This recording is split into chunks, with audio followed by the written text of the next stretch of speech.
dünya bu qərara gəlib ki, bu dövlət yaşamamalıdır. Üstəlik də bilirsiniz nətə? Rus milləti millət olaraq tükənib. Mən ona görə bizdə burada bu Rusun ətəyindən yapışanlara acıyıram. Bunlar millət olaraq tükəniblər, bitiblər, yoxdular. Siz nicatı orada necə axtara bilirsiniz axı? Necə görə bilirsiniz? İndi bax bu Adnan məsələsi çıxdı da ortaya. Yəni. Tərliyib fırlayıb baxırıq ki, gedir dirənir yenə Rusiya. yenə ora dirənir. Yəni bu özünə, öz başına bəla dövlətdir. Rusiya Bu Federasiyası. necə gedir dirənir ora? Məsələn, Adnan Əhmədzadənin fəaliyyətini izləyirsən, baxsan ki, elə qərb ölkələrində əlaqələr, nə bilim axı görüşlər falan filan, təxribata gələndə altından Rusiya çıxır. Deməli, qərb tərəfdarı kimi görünənlərin də bir çoxu Rusiya, Moskvaya bağlı. Gəlin sizə xatırlatım da, biz burada o vaxtda danışmışıq. Bu məlum söyüş çətəsi var, Avropada, Amerikada oturub. Biz dəfələrlə nə demişik? Demişik olan düyməsi Moskvadadır. Basılır. Bu, bilirsiniz nətərdir? Bu görüntüdür. Bunlar özlərini qərbpərəst, qərbin qucağında göstərirlər ki, iz itirsinlər. Bu Rusiyanın taktikası. Deməli, bizim ölkəmizdə qərbpərəst kimi görünənlərin bir çoxu Rusiya bağlıdır. Baxın, siyasi partiya rəhbəri var ki, bugün biz onu milliyyətçi, nə bilim, Əbülfəz Elçibəyin yolunun yolcusu hesab edirdik. Adamın görmürsən, əli Rusiyanın cibindən çıxır. Bir şey olan kimi Rusiyaya mesaj göndərir. Yəni, Rusiyanın taktikası budur. Siz qərbpərəst görünün, amma bizə işləyirsiniz. Və onlar da niyə Rusiyaya işləmək məcburiyyətindədir? Yaxud niyə? Könüllü mü seçirlər? Sizə əmin edirəm ki, əksəriyyəti könüllü seçmir o. Sadəcə tələyə düşürlər. Nə tələyə? Rusiya hər yerdə, indi bizim içimizdə də təbii ki, kəşfiyyatını qurub. Azərbaycan, yəni bu il elə o kəşfiyyat şəbəkəsini faş elədi də Rusiyanın burada. Hamını faş etmişikmi? Xeyr. Yəqin ki, qalıblar. Və həmin o kəşfiyyat şəbəkəsi nə edir? Gəlir, Tural Səfərlə dostluq eləyir. Misal üçün. Özünü təqdim eləyir. Prezidentin adamıyam, yanındayam, dövlətimin yanındayam filan. Amma biz bilmirik ki o kimdir əslində. Və bir də görürsünüz ki, adam yavaş-yavaş sizin gizli informasiyalarınızı toplayır, ötürür. Və onu sizə qarşı istifadə edirsiniz. Sonra da sizə qarşı. İndi şükür bizim o sicilimiz təmizdir. Bizim qorxacağı bir şeyimiz yoxdur. Əlbəttə. Amma bəzi adamların qorxacağı bir şeylər var axı.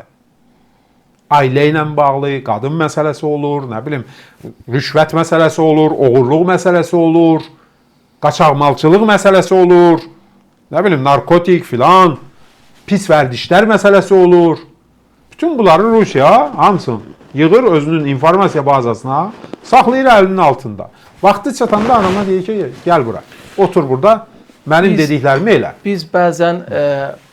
İndi sözü oraya gətirirəm ki, yəni deyir sizə bu adam qərbdə görünürdü, filan eləyirdi. Nə olsun, orada görünməklə deyil ki. Bax, söhbət o yerə gəldi, çıxdı ki, biz bəzən Rusiyanın təhlükələrindən danışanda, 5-ci kolonun burada aktivləşə biləcəyindən danışanda bizim sözümüzü qəribçiliyə salanlar olur. Ki, nə problem var? Rusiyanın adamları demək olar ki, təmizlənib, parlamentdən də təmizlənib, hökumətdən də təmizlənib. Bax, görürsünüz, hökumətin içində qərb yönümlü görünən bəzi məmurlar belə Rusiya bağlıdırlar. Bax, təhlükə budur. Bax, bu biz bunu təmizləyənməmişik. Bu adını çəkdiyimiz Adnan çox strateji bir postda oturan adamdır.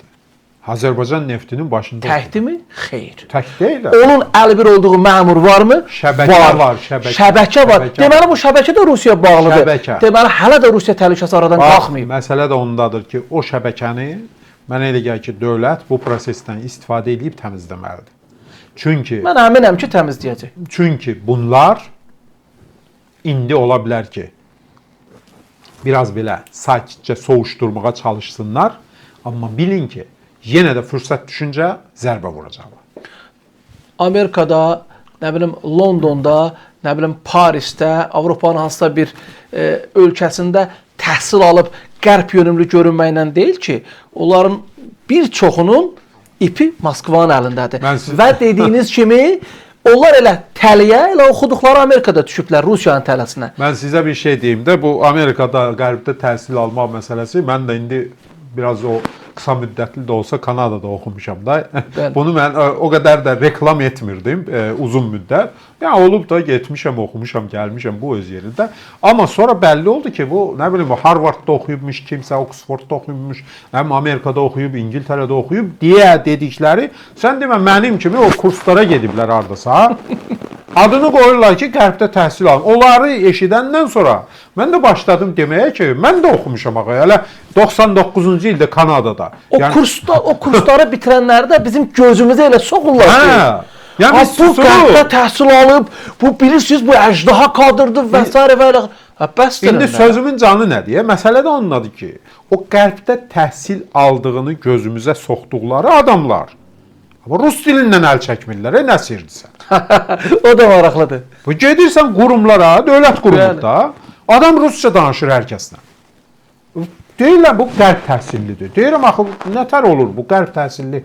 Bu adam niyə ruscadan əl çəkmir? Rusun ətəyindən əl çəkmir. O qərb təhsillilər Rusiya ilə birləşib Azərbaycana elə bir zərbə vurdular ki, bu təxribatla. Ona görə də biz Azərbaycanın imicini hələ uzun müddət bərpa eləyə bilmirik. Ona görə də yəni açıq danışaq. Ona görə də dövlət bu mərhələdə mənə elə gəlir ki, indi biz ağıl vermirik əlbəttə kimsəyə. Dövlət hər halda bizdən daha doğrusunu, daha yaxşısını bilir. Amma biz də hər halda proseslərin içindəki insanlarıq.